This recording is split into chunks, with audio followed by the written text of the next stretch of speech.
Chegamos a mais um podcast Cabeça de Dono, né? Estamos aí chegando ao 4º episódio deste podcast. Viemos construindo uma narrativa, né? Um caminho de empresários, empreendedores, especialistas de setores, né? Como o Saulo Chieli teve junto com nós aqui no último podcast. A ideia aqui é sempre trazer pessoas que correlacionem com o empreendedorismo, com empresários, com desafios de dia a dia, e tentar ajudar aquele profissional ou aquela pessoa que quer empreender, quer se tornar um empresário logo ali na frente, a construir o seu negócio e as dinâmicas do que vai ser pela frente. Esse podcast, né, a gente tem feito ele semanalmente, então todos aqueles que nos acompanham têm visto, né, que o enunciado está saindo toda terça-feira e que a gente possa continuar esse projeto por mais tempo, trazendo pessoas que façam sentido para vocês por aqui. Meu nome é Leonardo Porto, sou o CEO do Grupo Solar, empresas as quais fazem parte desse grupo a SolarSul, a Orbitify e a Cop Energia. Né, esse podcast é um podcast independente, a gente faz de coração para que todos que estejam escutando e nos vendo aqui, né, sintam o que é o clima empresarial, sintam os desafios que as empresas vêm passando. É muito de papo de cabeça de dono mesmo, não é algo armado, montado, né? Justamente a ideia é passar o sentimento dos desafios de empreender. Hoje a gente traz um convidado, para nós muito especial, porque está na nossa rotina de trabalho, né? Nos ajuda muito na parte de contabilidade, na parte de fiscal, que é um desafio de empreender, como pagar menos imposto e dar mais lucro, né?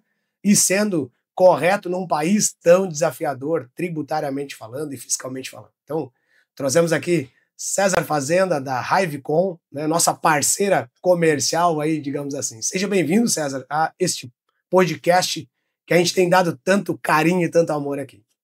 Cara, primeiramente agradecer, né, uma ótima oportunidade aqui para a gente estar falando de empreendedorismo, e a gente tenta trazer isso no dia a dia, principalmente trabalhando na contabilidade, que é um setor que está ligado ao empreendedorismo, e a gente tem grandes desafios dentro dele, né, principalmente o pequeno negócio, né, e participar de um podcast assim, que a gente consiga talvez trazer um pouco de clareza no meio desse turbilhão de coisas que é a parte contábil, fiscal, esses desafios do negócio aqui no Brasil, né?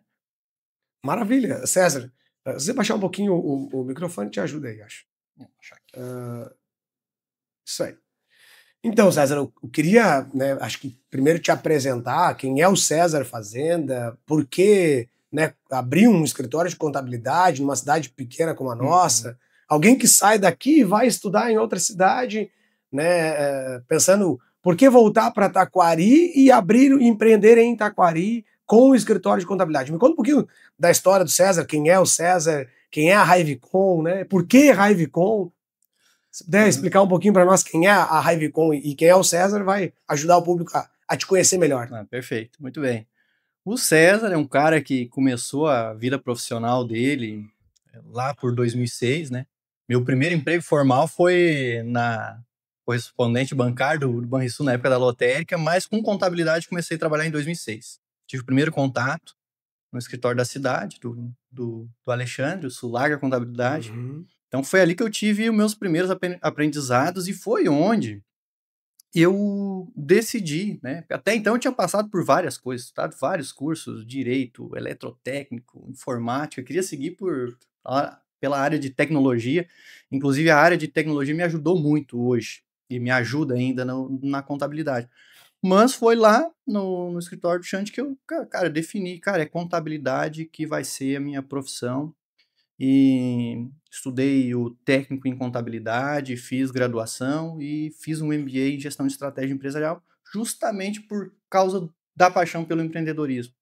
Te formou em que ano, César? Eu me formei no técnico foi 2009, depois na graduação acho que foi 2014, 2014, por aí que eu me formei na graduação. 2006 a 14, 8 anos, estudando e sendo funcionário de buscando, escritório. isso aí. E nesse meio de caminho, assim, cara, que eu vi que a contabilidade, ela pode mais do que ela faz hoje. Então a gente se discute muito isso na profissão contábil, que ela é a primeira linha com o empresário. Então, o empresário, se ele for procurar um auxílio de um profissional de contabilidade, principalmente no período inicial, até pré-operacional do negócio dele, cara, vai ter que conseguir ter clareza e evitar alguns problemas que a gente pode ter no meio do caminho do empreendedorismo, né? Então foi onde eu decidi ser um empresário de contabilidade para tentar trazer um pouco mais da contabilidade. Então a minha luta é essa, né? A gente fala assim que a missão lá dentro da Hivecom é vencer a burocracia, para a gente conseguir ajudar o cliente. Então tudo que ajuda a gente a vencer a burocracia faz sentido e a gente tenta trazer para o escritório. E o nome Hivecom, às vezes até as pessoas não conseguem ligar com o escritório de contabilidade. Não tem nada a ver, não tem nada a ver. Com, né? Exato, a não ser o com. E o Hive teve uma época, cara, que eu acho que acontece muito com vários empresários, que a gente tenta buscar sentido no que a gente faz, e teve épocas que eu também não estava contente com a minha profissão contábil, que a gente acaba buscando outros negócios. E na família a gente tem uma família de apicultores ali. Taquari, né? Taquari Braço e berço da apicultura. Exatamente. Então a gente tem uma atividade produtiva na área de apicultura muito grande e relevante no nosso vale, na nossa região e até no estado. E comecei a ajudar meu tio e eu vi, cara, interessante isso aqui pode ser que gere uma renda extra, bacana, comecei a conhecer mais, comecei a trabalhar, meu tio me incentivou a comprar algumas colmeias, fui, só que, cara, tudo dá trabalho. Trabalho dá trabalho. Tudo dá trabalho. Então, chegou num ponto, 2021, ponto da virada, foi onde que a gente saiu de uma sociedade e trilhou o caminho que hoje é a Hivecom, que eu decidi, não, cara, meu foco é contabilidade, é empreendedorismo, é o que ajuda empresas e pessoas a desenvolver negócios. Então, foquei nisso aí. E aí a escolha do nome foi um pouco difícil, né? Nomes comuns na contabilidade e difícil de achar um nome que tu consiga se diferenciar. Porque daí tu vai pesquisar na internet toda essa estratégia para tu buscar na internet, tu criar conteúdo para desenvolver uma marca, um nome.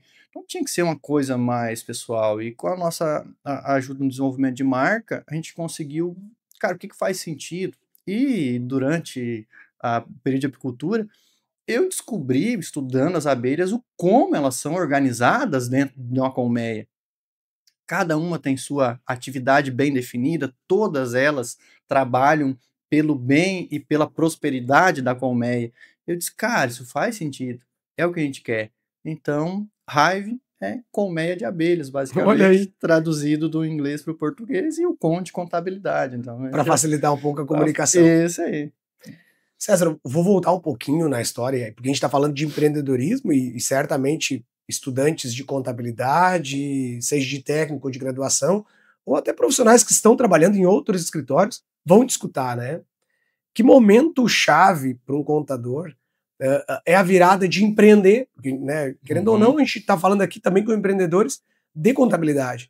Que momento é o momento de um contador pensar, poxa, eu quero trilhar o meu caminho, eu quero ser independente, eu quero ter os meus clientes, ou quais os desafios que ele vai ter ali na primeira janela, que talvez lá atrás, o César, empreendedor, né, visionário e sonhador, deveria ter tomado cuidado e não tomou na virada, né, da saída de ser CLT para empreender. O que poderia dizer dessa dinâmica assim, para nós? Vou contar na minha vivência. Então, o que levou o César a empreender e a abrir um escritório de contabilidade?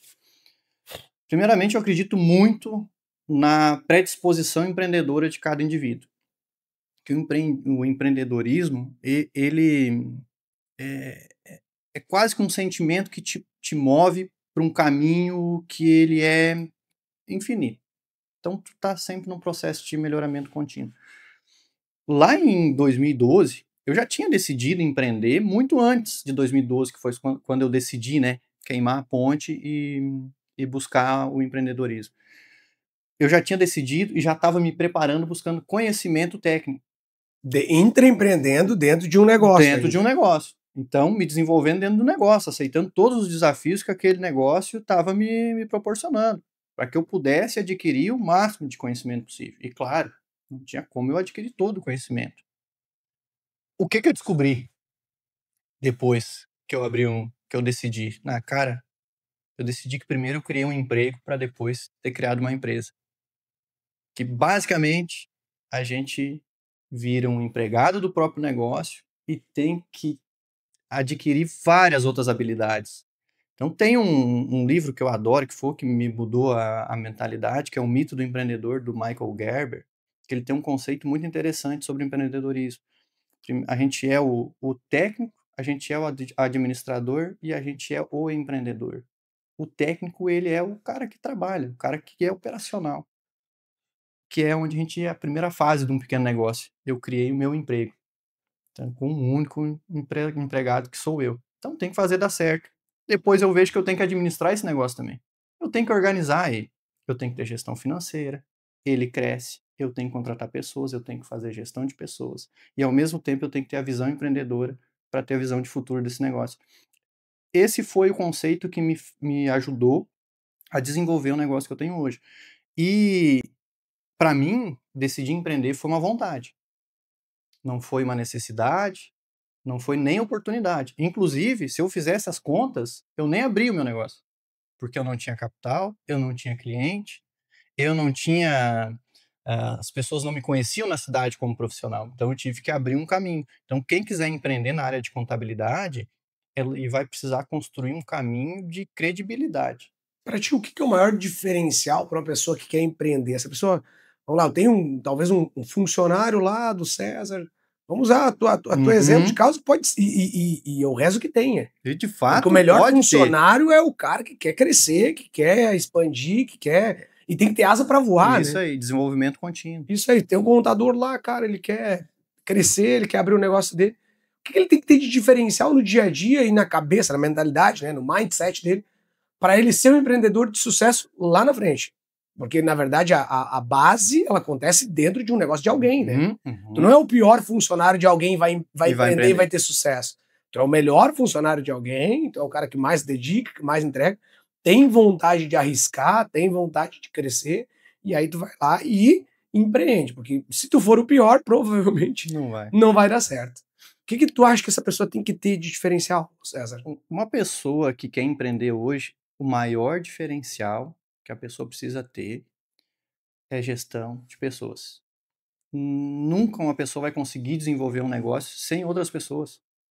Então, buscar primeiro o desenvolvimento próprio, como indivíduo, se entender. Aí entra já a parte de inteligência emocional. E para mim foi uma grande virada de chave que eu conheci em 2019. A partir daí eu vi que de um emprego para uma empresa, eu precisava aprender a ter resultado através das pessoas. Então, qualquer pessoa que vai buscar um empreendimento hoje, ele não vai conseguir desenvolver um negócio de sucesso sem ele ter um desenvolvimento de inteligência emocional suficiente para conseguir passar a visão empreendedora deles e a execução dele para os outros indivíduos. Então, sem sombra de dúvidas, para mim hoje, quem quer empreender tem que aprender sobre gente. Cara, isso para mim é um mantra. Se tu não sabe lidar com gente, tu nunca vai ser líder de nada, tu nunca vai ter nada, porque por mais que a inteligência artificial, que tanto até eu e o Saulo falamos no último podcast, tá vindo, no final do dia é com alguém que tu vai lidar. Seja da máquina para trás ou da máquina para frente. Vai lidar com gente, porque o mundo se movimenta porque as pessoas se movimentam. Senão, não aconteceria.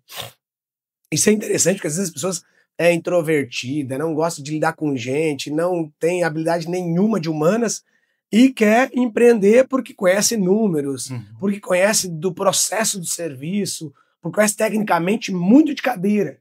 Só que, na verdade, ele não conhece de gente, que é o maior, né, talvez, atrativo de um funcionário, de um vendedor ou de uma empresa, né? Que precisa saber lidar com gente. Mas bacana, porque no final do dia todo mundo é gente, né? César, Exatamente. esse profissional, beleza, ele tá lá, começou a empreender, criou o gatilho, ele é um cara diferenciado, sabe lidar. Vamos pensar a doméstica, que até eu falei muito com a Gilmária sobre isso. A doméstica, ela é uma profissional liberal, mas ela não paga imposto, mas ela fatura hoje R$ 6.000. Uhum. Ela fatura R$ 8.000 se ela for boa mesmo. Que momento que essa pessoa, que é um profissional liberal, seja ele da área da saúde, seja ele da área da limpeza, seja ele da área de manutenção, que seria um bom momento para ele se tornar uma pessoa jurídica, né? E Uhum. por que ele faria isso? A gente tem que comunicar isso. Por que eu, sendo um profissional liberal que não paga imposto nenhum, por que eu começaria a pagar imposto? E quanto que eu vou pagar num primeiro momento e até que teto? Me ajuda a explicar Sim. isso para o público. Então, veja bem hoje, Leonardo, uma pessoa física que atua como um profissional liberal, para ela avaliar quando ela vai abrir um CNPJ ou não, ela vai ter que fazer o que eu chamo avaliar o modelo de negócio e o modelo fiscal que ela usa, para a gente ver aonde eu vou pagar menos imposto, ou seja, ter uma carga tributária efetiva menor. Uma pessoa física, lembrando que a gente está no Brasil, e tudo que a gente faz hoje já é fato gerador de imposto. Então, Exato. basicamente, toda atividade geradora de renda ela vai estar gerando imposto de alguma forma.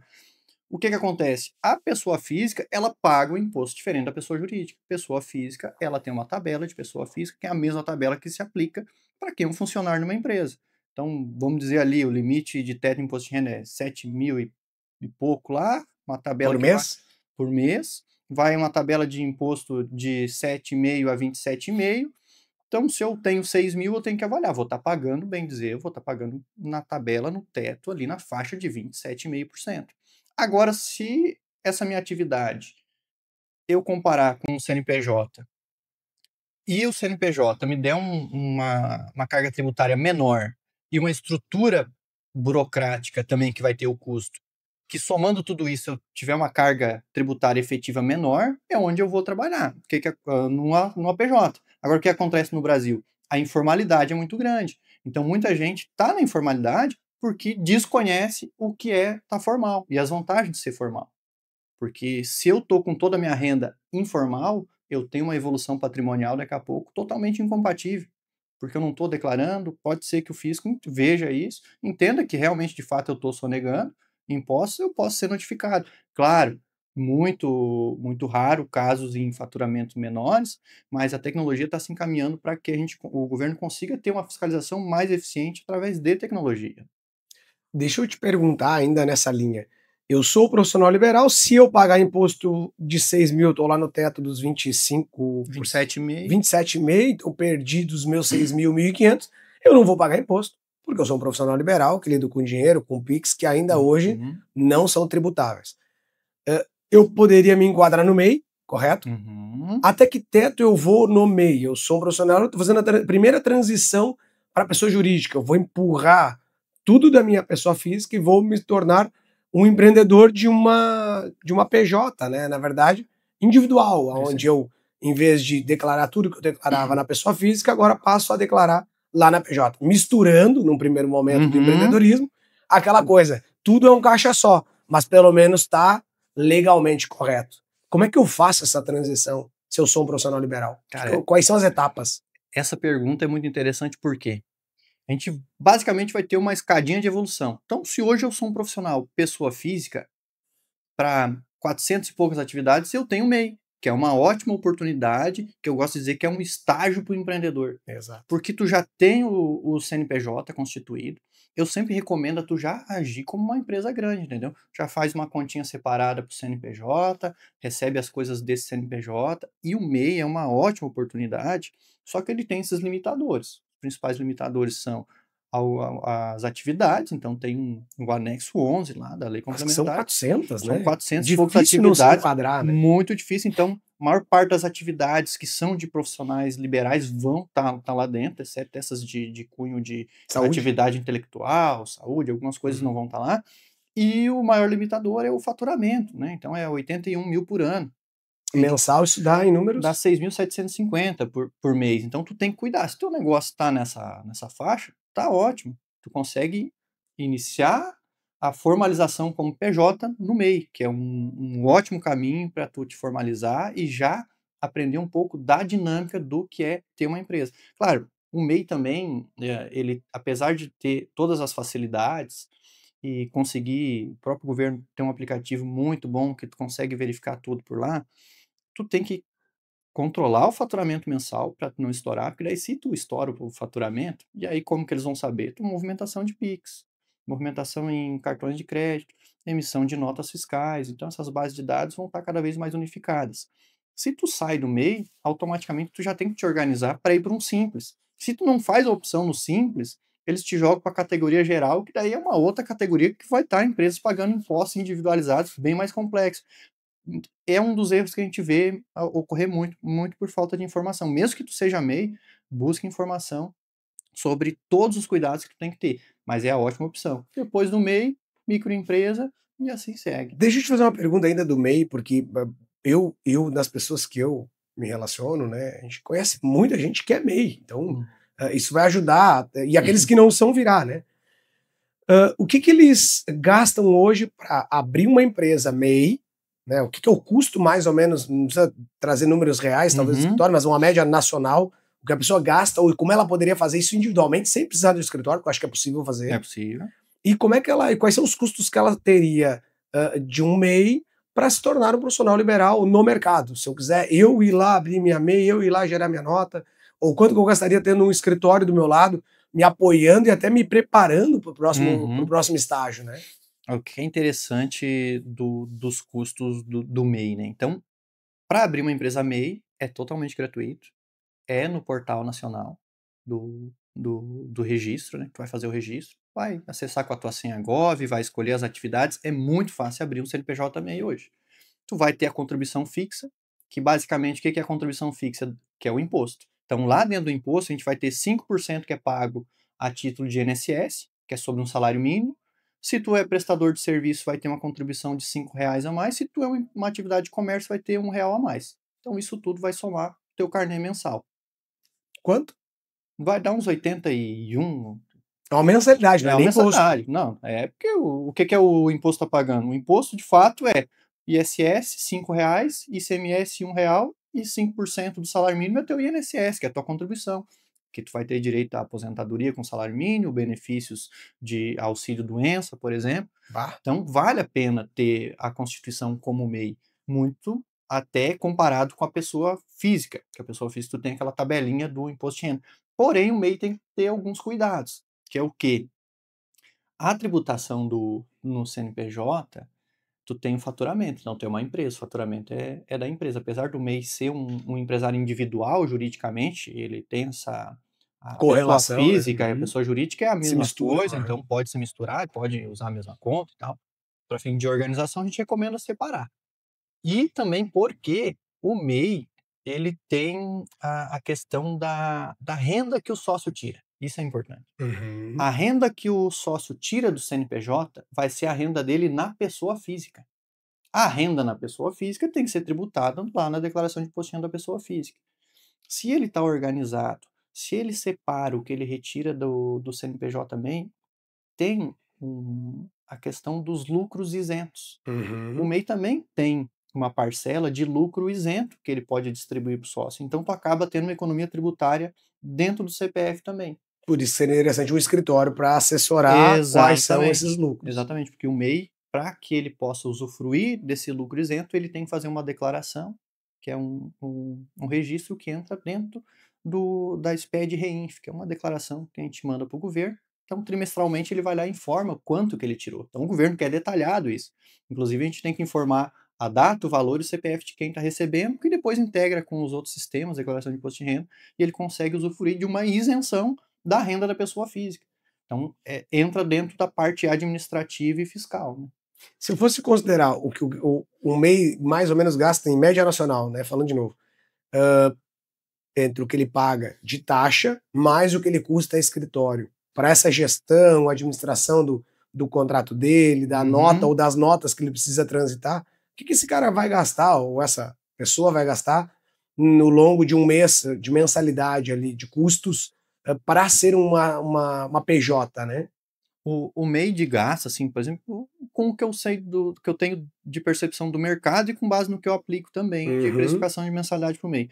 Basicamente, o cara somando a mensalidade mais um serviço de apoio de escritório, ele vai gastar no máximo R$ 200. Alguns casos, R$ 200. R$ 230 por mês. Depende muito do escritório, né? É um investimento muito Muito, baixo muito, pelos benefícios que ele traz, né? com Nós estamos falando certeza. de aposentadoria, estamos falando de. Apesar que ninguém mais quer se aposentar, mas vamos falar Uhum.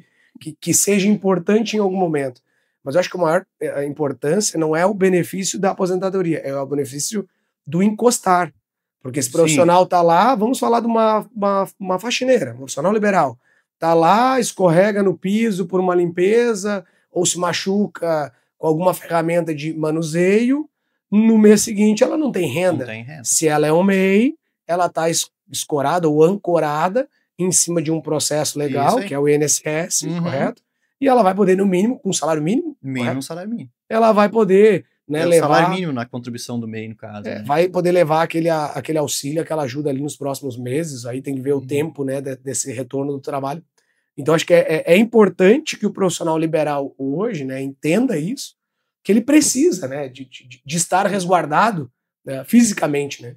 E complementando, Leonardo, a aposentadoria hoje para o empresário, a gente não vislumbra isso no futuro. O cara que é empresário, ele não tem essa Não tá esperança, fácil, né? não tá fácil de a Para gente. olhar um futuro próximo de aposentadoria. Exatamente. Então a gente tem a Previdência, que com certeza vai ter que passar por outras reformas, e tu tocou no ponto-chave. A contribuição previdenciária hoje, ela é muito mais numa estratégia de benefício de curto prazo. Então, o cara, se ele está organizado como MEI, porque se ele está como profissional liberal no CPF, ele não está pagando INSS, porque ele deveria pagar INSS lá, E é mais caro é ainda, mais né? caro. Ele vai de 11% a 20% sobre um salário mínimo, por exemplo. Então, eu Já daria a taxa do MEI. já dá toda a taxa do MEI, já dá a tua organização como negócio, e também acontece muito com empresários fora do MEI. As micro e pequenas empresas, muitas vezes os empresários não colocam lá o Prolabore, né, para Uhum. contribuir para o INSS, a gente coloca um Prolabore num salário mínimo, geralmente quando coloca, para não ter aquele desembolso do INSS Uhum. tão alto. Só que, se esse empresário não tem outro suporte de renda, caso ele não consiga executar as funções dele, pode ser que ele tenha uma cessão de renda. Aí, neste caso, é muito prejudicial, porque se tu tem, lembra que a gente começa, né? A gente abre Uhum. primeiro um emprego, que é a Isso nossa aí. empresa. Então, se eu trabalho sozinho, principalmente os profissionais autônomos, cara, eu sou a fonte geradora de renda. Então, se pifar essa fonte geradora de renda, o que vai acontecer? Se eu não tenho uma contribuição, se eu não tenho uma reserva, como que eu vou me manter num período que eu tenho que estar afastado? Então, é muito importante a gente também traçar uma estratégia de contribuição para ter uma renda em caso de uma doença, né, um afastamento por acidente, principalmente nesses casos. Deixa eu te fazer uma pergunta. O MEI, ele te permite tu também contratar ali dentro, né? Permite. Quantas pessoas, qual é o teto, até como é que funciona para pagar essa pessoa? Uhum. O MEI ele permite a gente contratar até um funcionário recebendo o salário mínimo da categoria. Então não é o salário mínimo nacional. E o que é a A categoria? categoria é quando ela está organizada em forma sindical. Então tem um sindicato que representa a categoria X. Então eu tenho que seguir o salário mínimo daquela categoria sindical. Então esse é o parâmetro. Então o MEI hoje ele pode contratar um funcionário com carteira assinada, pagando o salário mínimo da categoria E dele. quais os custos para esse empresário MEI sobre esse funcionário, além além da carteira e além do salário? Ele tem alguns custos extras? Como é que funcionaria esse funcionário? Ele tem, né, o funcionário do MEI, ele é um pouquinho diferente do que a gente tem Aham. na No simples e no no Simples e presumido e no lucro no real. ele tem um detalhezinho que paga a mais ali, que eu não me recordo de cabeça, mas basicamente o que ele vai ter? Ele vai ter o salário mínimo, ele vai ter a contribuição para o FGTS, o INSS é descontado do funcionário. Tem um percentual ali, se eu não me engano, que é um valorzinho a mais. Uhum. No caso do funcionário do Do MEI, MEI, do do MEI. MEI. Mas é um valor que é não vou dizer insignificante, porque tem que pagar, mas não é um valor expressivo. Mas ele também está dentro do teto dos 6.250. Eu não posso extrapolar ele também. Aí vê o que é interessante do MEI hoje. E é muito na questão de modelo de negócio. Aham. Na minha opinião, hoje, eu ter um MEI para abrir uma atividade de comércio não é compatível. Porque se eu pego uma atividade de comércio, quanto que eu tenho que faturar, né? A minha média é 6.750. Aí eu tenho o custo da mercadoria. Se eu trabalho sozinho em casa, daqui a pouco o que eu tiro ali da diferença do custo da mercadoria, vou dizer que eu vendo pelo dobro, né, nas coisas, então, Uhum. 6.000, 3 vou ter mil. 3.000, aí eu pago algumas outras despesinhas, tá, me sobra um salário para é um salário satisfatório para mim, para me Sim. manter, pagar minhas despesas, estou trabalhando de casa, Para a tudo certo, declaração tá tudo ok, tá tudo e aí ok. tem aquele É, percentual o que roda fora. problema é Isso. quando a gente vende no Pix e cartão de crédito. Exato. Então, aí você já está no sistema, então dificilmente a gente Vai consegue conseguir tirar. escapar, não consegue tirar. Mas se tem um prestador de serviço, o MEI é uma excelente porta de entrada. Tu vai conseguir emitir nota fiscal, tu vai conseguir abrir conta no banco, tu vai conseguir começar um relacionamento bancário, que Hum. é muito importante para um negócio também essa estratégia. E tu vai fazer o estágio do empreendedor. É. Então tu já Eu, vai eu, seguindo essa dinâmica, né? quando a gente começou lá em 2009, 2010, né, quando eu fui empreender em 2009, 2010, recém tinha sido lançado em 2008 pelo governo Uhum. Lula na época, acho que era na época ainda, já governo Lula. Ali era 2009, era Dilma, é de 2009, Não, não, acho que era ainda Lula, não. aqui. 2008, lá atrás, fazem, vai para 20 anos. Não, o MEI foi a lei é de 2009. 2009, então, 2009. eu abri, eu sei que eu tava e como um PF, tendo que faturar, e surgiu o MEI, né, Uhum. microempreendedor individual. E eu tô falando bastante desse assunto, porque para mim fez parte da minha história para chegar hoje no lucro real, o MEI, E ele é a porta né. de entrada para a maior parte dos E negócios. foi isso. Na época eu lembro que era R$ 35 a taxinha, tu emitia na Uhum. prefeitura, né, ainda abriu o escritório, e abriu o escritório e o negócio em Santa Cruz do Sul, e dali a gente foi fazendo a tríade, né? O caminho do empresário, do empreendedor. César, agora saindo um pouquinho do MEI, em que momento, que estágio, né? O Simples Nacional é um bom negócio e o que, que eu pago lá dentro e quais são os meus riscos dentro do Simples também? Então, o Simples Nacional, ele é interessante e é o sistema mais utilizado hoje. O objetivo dele era trazer realmente fato a simplificação.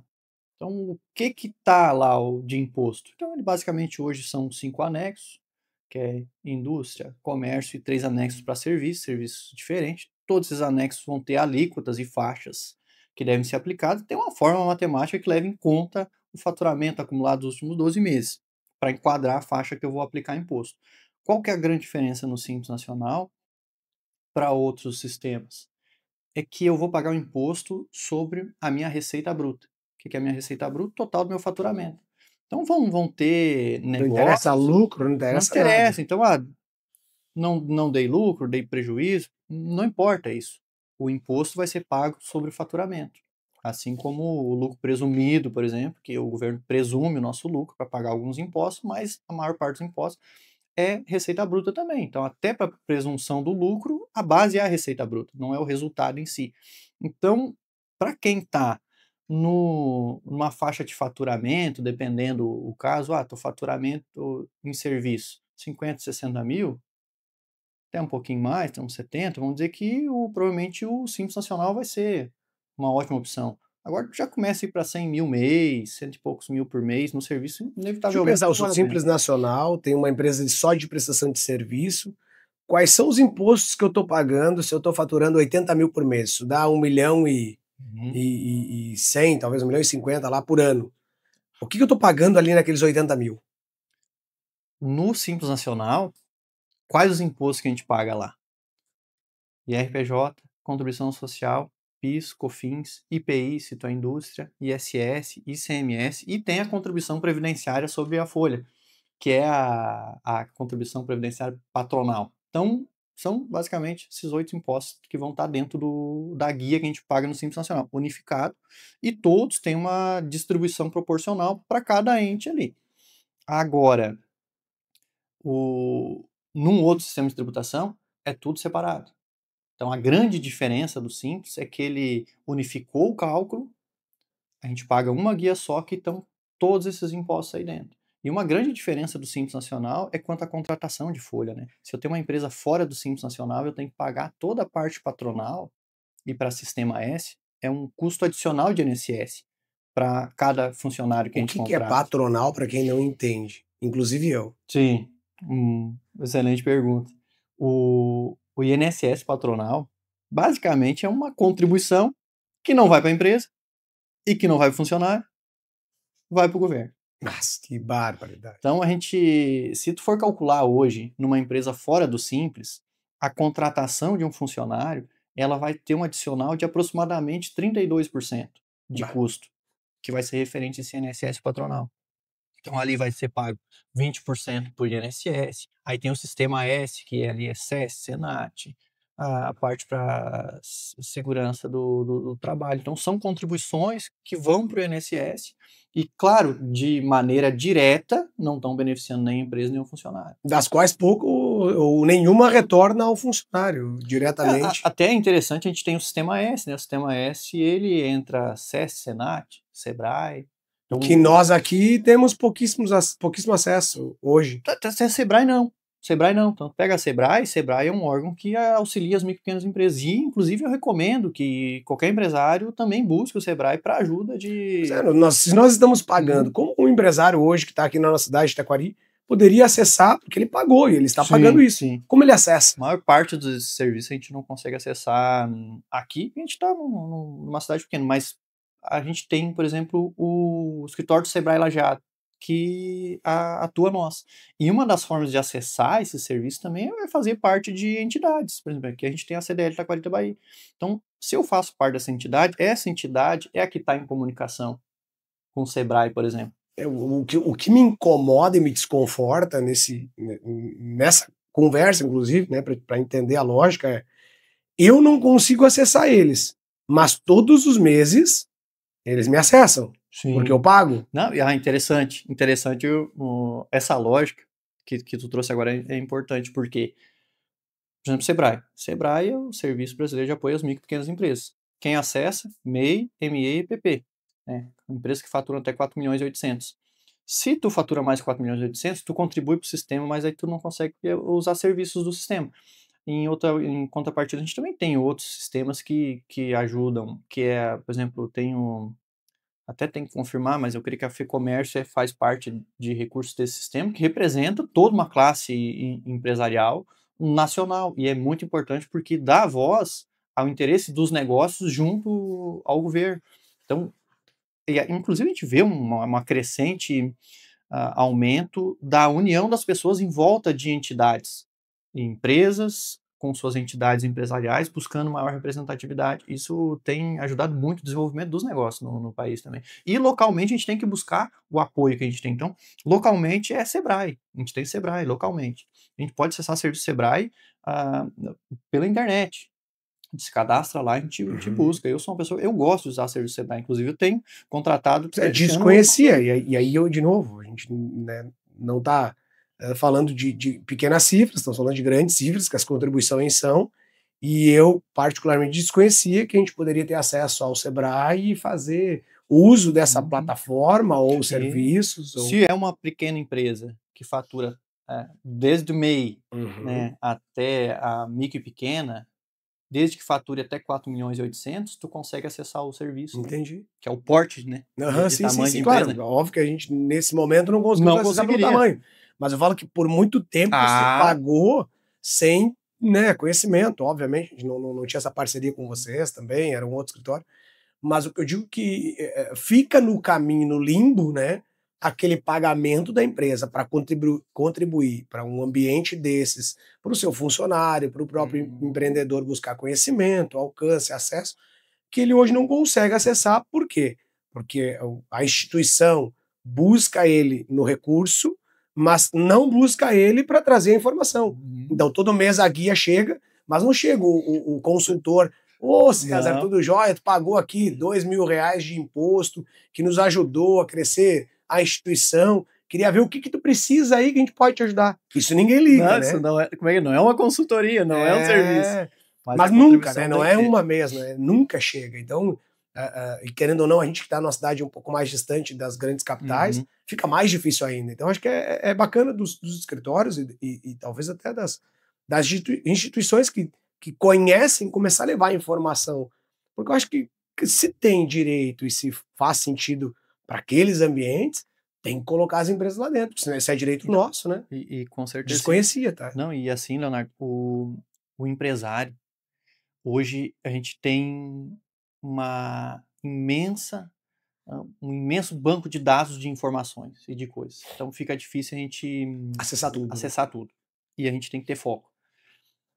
Contar com um serviço de, por exemplo, de um Sebrae, e eu falo do Sebrae e por experiência própria, porque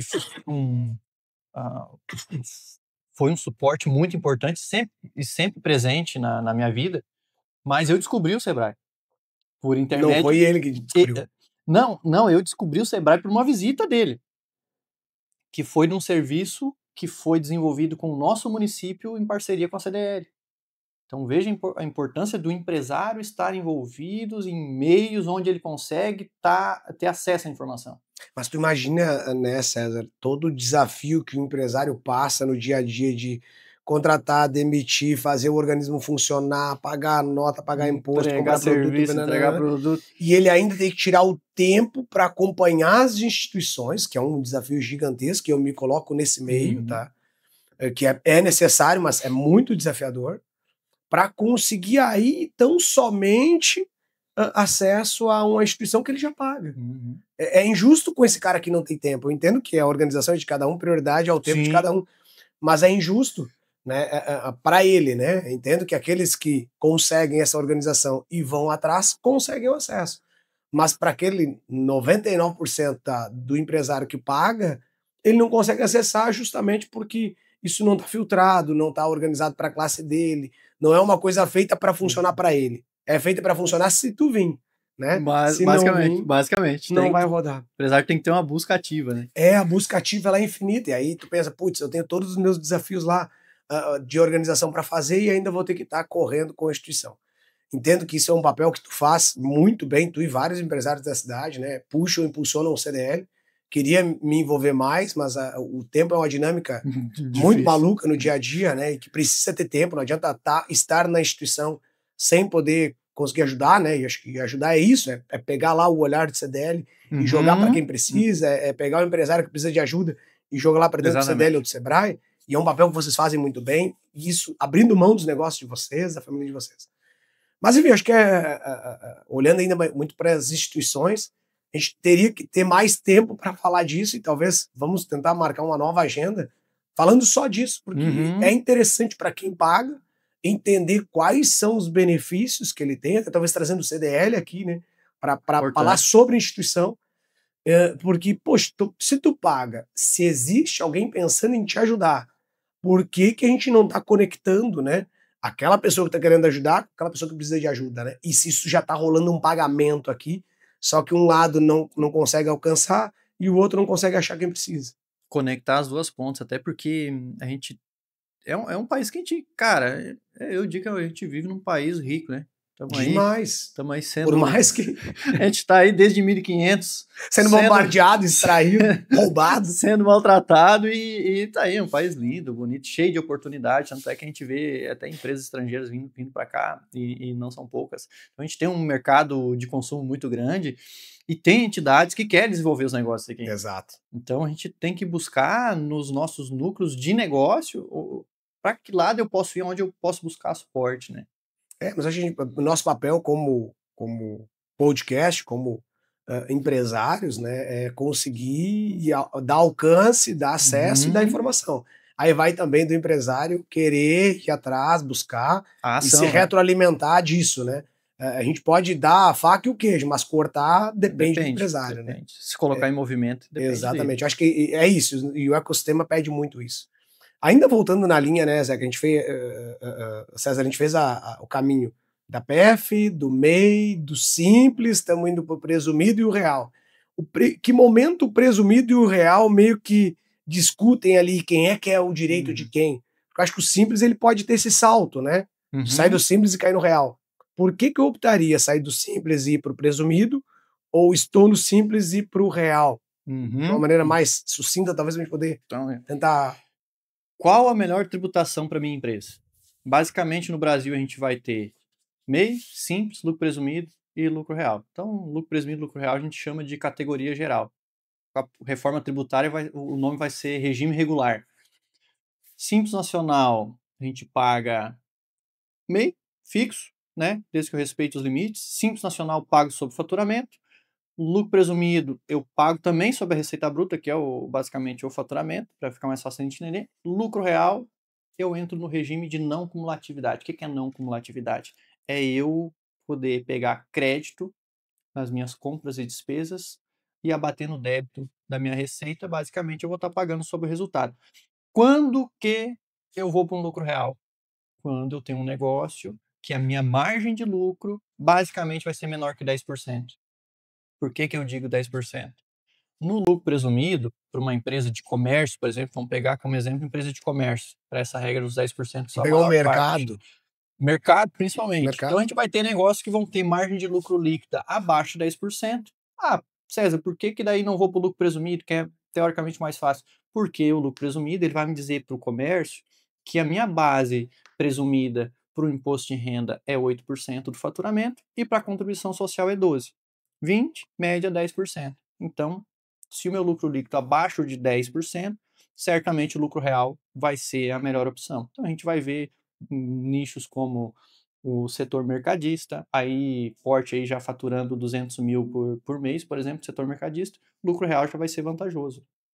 O lucro real, né? E aí, para entender, né? Margem, lucro líquido é líquido, né? É a margem líquida. Às vezes o mercado vai lá, sempre já trabalhei dentro do mercado, né? E a aplicação de margem custa R$100 mais 35% ou 40%, que é a margem bruta, né? E o lucro líquido é aquele último a última linha lá, da né? linha. Isso Tirou aí. tudo da cadeia de custo, né? Folha, funcionários, né? Despesas de impostos, Isso aí. tira lá toda a parte de custos operacionais, tira lá tudo que for de despesa que der para empurrar para dentro, empurra. Lá na última casinha, o que sobrou? Sobrou 1, 2, 3, 4, 5, 6. Ou não sobrou. Ou não sobra. Ah, e se não sobra, a gente não paga o imposto. Então, ele é um regime mais justo, se a gente for ver, mas só que ele não se aplica a todo mundo. A gente tem que analisar sempre a carga tributária efetiva. Então, pode ser que eu estou no Simples Nacional. Eu tenho um faturamento mínimo para entrar no lucro real? Não tem, isso é interessante. É muito interessante a pergunta se tem ou não faturamento mínimo para entrar no lucro real. Por quê? Porque qualquer sistema tributário do Brasil hoje, ele está disponível para qualquer empresa. Claro, com exceção de algumas atividades que são obrigadas a tributar no lucro real ou não podem optar no Simples Nacional. Eu estou indo para o marketplace. Faturamento zero. O indicado é R$1? Marketplace vai depender e geralmente vai ser lucro real. Porque a margem é muito pequena. A margem é muito apertada. Então, no marketplace, tu tem que ter muita concorrência de preço, então tu vai ter que trabalhar com margens apertadas, tu tem o custo operacional do próprio marketplace, com todas as taxas que são envolvidas lá. Geralmente, a tua margem de lucro líquida vai ficar no comércio de produtos abaixo dos 10%, o lucro real vai ser o mais indicado, porque tu vai ter que trabalhar com volume lá dentro. Então, sempre vê a margem de lucro. E é importante no teu negócio tu fazer o desenho do modelo de negócio. Que a gente fala, geralmente quando a gente vai começar um negócio, faça o plano de negócio para iniciar um negócio. E o plano de negócio é uma coisa que eu recomendo a gente fazer constantemente no teu negócio. Porque as coisas são dinâmicas e mudam. Então, a todo momento tu tem que estar reavaliando a minha situação no mercado. E o plano de negócio é um modelo que ele te permite a ter uma visão sistêmica e interna do teu negócio. Porque ele faz tu refletir. Hoje vocês ajudam o empresário que está lá, que precisa modelar um negócio novo, ou vai empreender em um novo braço, ou está desorganizado lá, só está com contabilidade. César, eu preciso estruturar o meu negócio para olhar para 1, para 2, para 10 anos. A Hivecom tem esse serviço hoje? Cara, hoje na Hivecom, a gente está com uma visão, que o cerne é vencer a burocracia. Todo escritório de contabilidade hoje tem um grande desafio, que é atender o governo.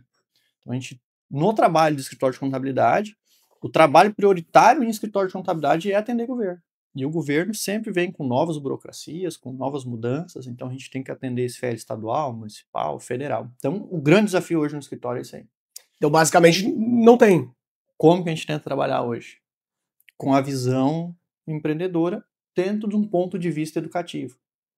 Então eu já entendi que eu não vou conseguir pegar e te pegar pela mão e guiar o teu negócio. Muitos empresários querem que o contador seja, na realidade, não um consultor, mas um assessor dentro do negócio dele. E isso o empresário tem que entender. Ele tem que entender que o contador ele pode ser um consultor para ele. Mas o assessor, quem vai executar esse trabalho, tem que ser ele ou uma equipe dele.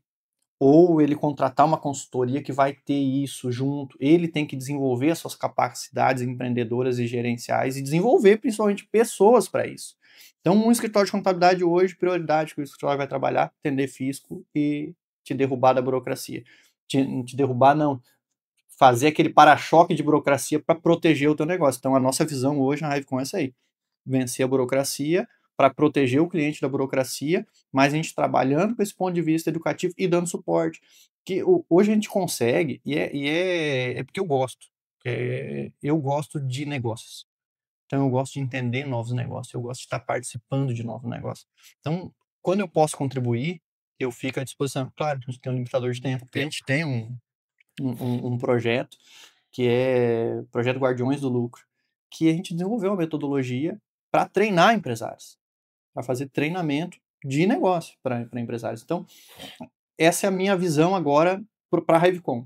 A Hivecom a gente está fazendo workshops, trabalhando do ponto de vista educativo para que o nosso cliente venha participar conosco para a gente se desenvolver junto. Então, a nova fase hoje na Hivecom vai ser essa, a gente trabalhar com educação junto com o nosso cliente para trazer empreendedorismo, gestão financeira, gestão de impostos, para a gente se ajudar. Tu tá indo para um novo momento de negócio. Então, até aqui era a porta para dentro e tu tá tentando estruturar isso agora da porta para fora. Realmente o contabilidade, o contador, a gente pensa naquele senhor de óculos, com pouca luz, uma porrada de papel em cima da mesa, e ele lá insanamente, horas e horas, escrevendo, contando, com a calculadora manual ainda, né?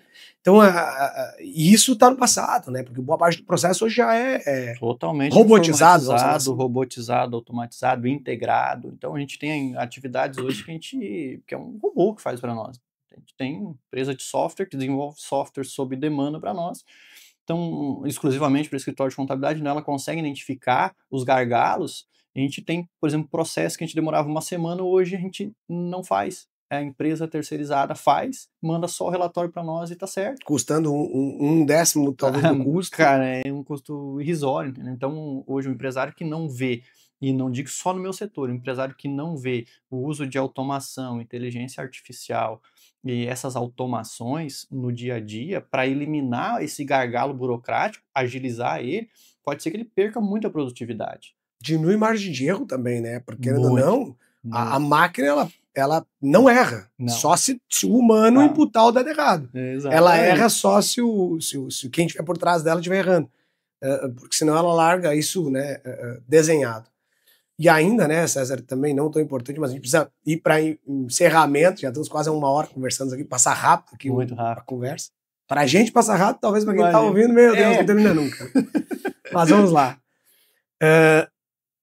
O que a gente poderia deixar de mensagem, né, de cuidado para uma empresa que está crescendo rápido, e o que são os pontos de atenção nesse crescimento para não quebrar na curva de aceleração? Porque a maior parte das empresas, a gente sabe que elas quebram crescendo, não na curva de baixa, porque a curva de baixa o cara já está organizado, então já começa a organizar a descida.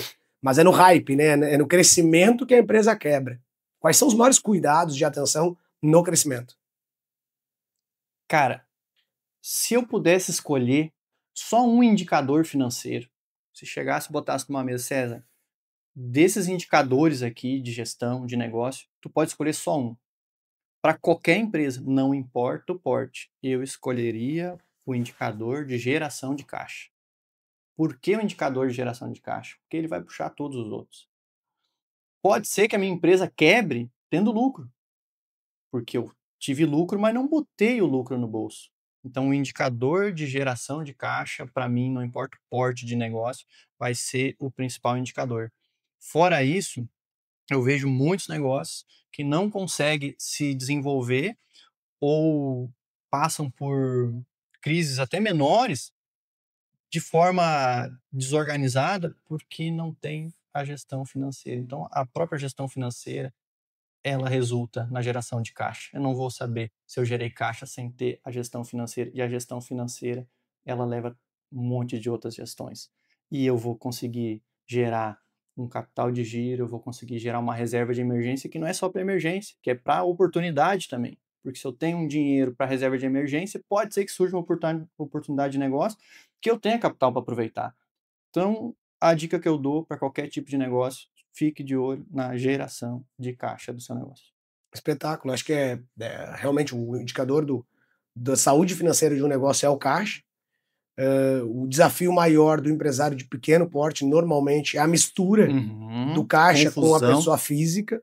Aí ele acha que ali está o lucro e aí ele troca de carro, constrói a casa ou outras coisas.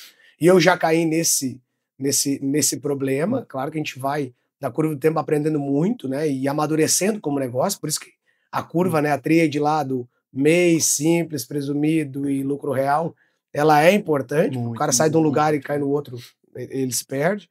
Mas eu acho que o aprendizado do que é pessoa física, o que é pessoa jurídica, o que é dinheiro de lucro, o que é dinheiro de despesa.